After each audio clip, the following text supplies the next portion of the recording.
लेकिन सबसे पहले पाकिस्तानी फौज की ऐसी कुटाई, मुनीर देश छोड़कर भागेगा।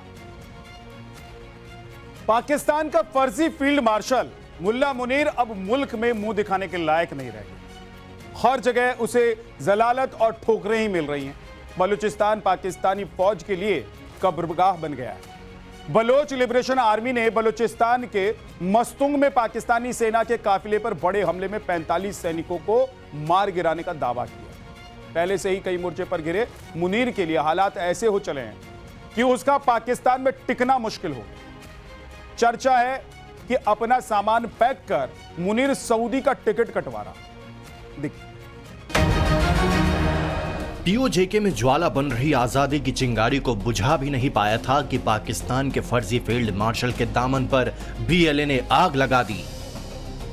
बीएलए ने दावा किया कि बलूचिस्तान के मस्तूंग जिले में क्वेटा कराची हाईवे पर खदकुचा के पास पाकिस्तानी आर्मी के जवानों को ले जा रहे काफिले पर अटैक किया गया। जवानों की गाड़ी ऐसी फूंकी कि फौलाद तक जल गया। मुनीर हक्का बक्का है। आलम यह है कि उसे अपने जवानों की मौत के आंकड़ों में भी हेरा फेरी करने पर मजबूर होना पड़ रहा है। मीडिया रिपोर्ट्स की माने तो बीएलए के इस हमले में 45 से ज्यादा पाक सैनिक मारे गए, जबकि दर्जनों घायल हैं। खुद पाकिस्तानी पत्रकार दावा कर रहे हैं कि मुनीर की फौज भीतर से इतनी खोखली हो चुकी है कि उनके पास हथियार और गोला बारूद तक नहीं है। दावा यह है कि जिस वक्त बीएलए ने अटैक किया उस वक्त भी पाकिस्तानी फौजियों के पास गोला बारूद नहीं था। यही वजह है कि कैजुअलिटी इतनी ज्यादा है। मुनीर के लिए सिर्फ बीएलए ही सिरदर्द नहीं बना हुआ, सरहदी सूबों के साथ ही कराची और लाहौर जैसे शहरों में भी आवाम मुनीर के खिलाफ और बलूच और पाकिस्तानी कब्जे वाले कश्मीरियों के समर्थन में खुलकर बोलने लगी है। बलूचिस्तान के मौजूदा हालात ऐसे हैं कि कब पाकिस्तान के टुकड़े टुकड़े हो जाएं, कहा नहीं जा सकता। बीएलए के दावे पर यकीन करें तो 85% बलूचिस्तान उनके ही कब्जे में है। मुनीर की नंबर 1 आर्मी का कहीं अता पता नहीं है। मुनीर अब अपनी नाक बचाने के लिए ठीकरा भारत के सिर पर फोड़ रहा है। एक तरफ पीओजेके में मुनीर के खिलाफ खड़ा हुआ जन आंदोलन और दूसरी तरफ बलूचिस्तान में आजादी के लिए हथियार बंद बगावत ने मुनीर की रातों की नींद हराम कर दी है।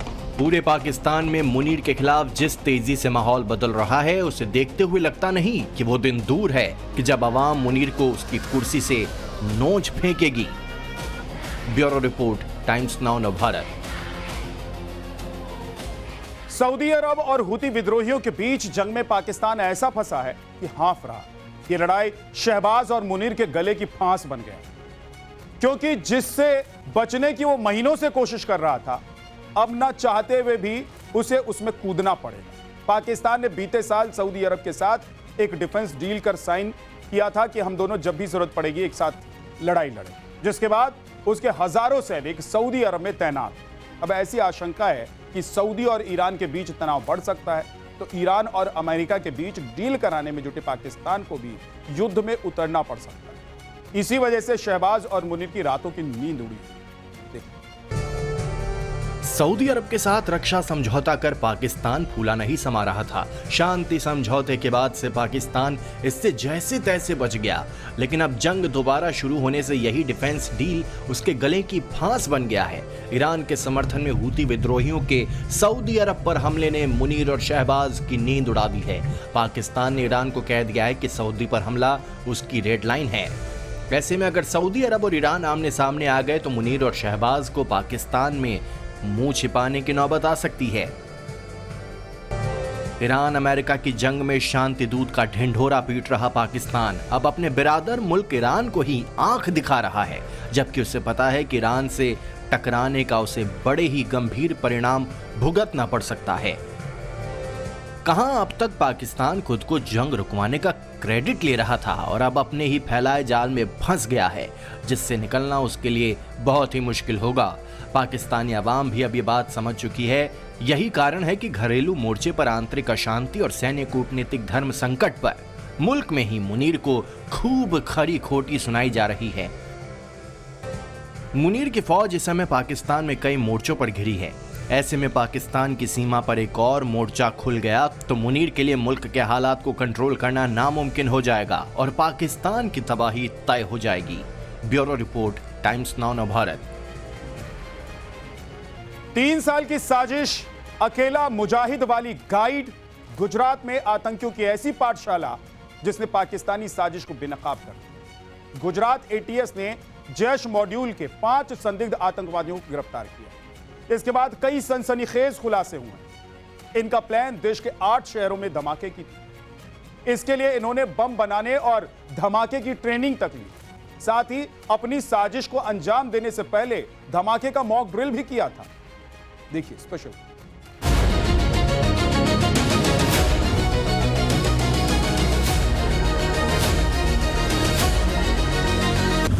आठ बार बनाए बम, 2 बार किए धमाके। आतंक की स्क्रिप्ट रेडी थी, धमाके का प्लॉट भी तैयार था, बड़े धमाकों की प्लानिंग थी, 15 अगस्त से पहले दहलाने की बड़ी तैयारी थी।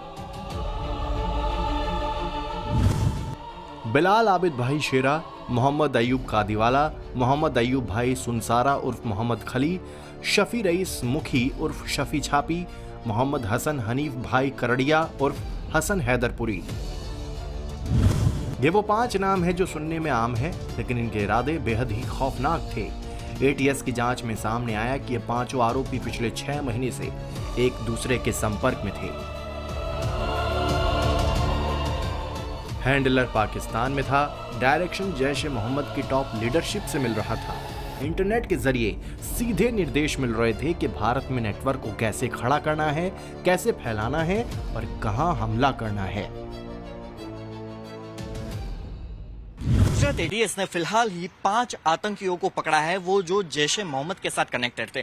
थोड़े ही दिन पहले गुजरात से 8 आतंकी पकड़े जा चुके थे, जो 8 जैश ए मोहम्मद के साथ कनेक्टेड थे। और जब उनके 14 दिन के रिमांड मिले और उनसे इंक्वायरी की तो पता चला कि 5 लोग भी और हैं, और जो ये 8 पकड़े जा चुके थे उनमें से 3 लोग ये नए पकड़े जाने वाले 5 लोगों के साथ कनेक्टेड थे, और ये सारे एक्सप्लोजिव एक्टिविटी भी कर रहे थे, जिनके लिए उन्होंने ऑनलाइन और लोकल मार्केट से काफी केमिकल वगैरह भी खरीदा था, और वो अपनी जेब से पैसा निकालकर ये सारी चीजें खरीद कर उनमें से ये एक्सप्लोजिव बना रहे थे, और एक्सप्लोजन बना के उनको ब्लास्ट करने का भी इरादा था, जिनके तहत इन लोगों ने अभी तक टोटल 8 बार एक्सपेरिमेंट कर चुके हैं, और 8 बार में से 2 बार ये लोग सक्सेस भी जा चुके थे। और ये सक्सेस होने के बाद अभी इन लोगों का प्लान था कि शायद कोई इनको चांस मिले तो ये ब्लास्ट भी करने वाले थे, लेकिन उससे पहले ही गुजरात एटीएस ने ये 5 को पकड़ लिया है। पाकिस्तान से मिल रहे निर्देशों के बाद ये आतंकी सिर्फ प्लानिंग नहीं कर रहे थे, बल्कि एक्शन मोड में आ चुके थे। भारत के खिलाफ साजिश रचने के लिए करीब 8 बार विस्फोटक तैयार करने और आईईडी डेटोनेशन मैकेनिज्म का टेस्ट कर चुके थे। जानकारी के मुताबिक इस मॉड्यूल के मास्टरमाइंड मोहम्मद अयूब और अमीन शेरा हैं। आरोप है कि इन्होंने विस्फोट करने के लिए विशेष रसायन और गन पाउडर और दूसरे सामान मंगवाए थे। इतना ही नहीं, इन आतंकियों ने ग्रामीण इलाकों की पहले रेकी की, पहचान की, सुनसान जगहों पर छोटे छोटे विस्फोट कर अपने नेटवर्क और विस्फोटक क्षमता का परीक्षण भी किया। बताया जाता है कि इन आतंकियों ने स्थानीय सामानों का इस्तेमाल कर एक नॉर्मल टाइम बम भी तैयार किया था। इसी टाइम बम की क्षमता को जांचने के लिए गुजरात के जंगलों और सुनसान जगहों पर बार बार टेस्ट किए। गनीमत रही कि कई बार बम फटा नहीं और इनका मिशन फेल होता रहा।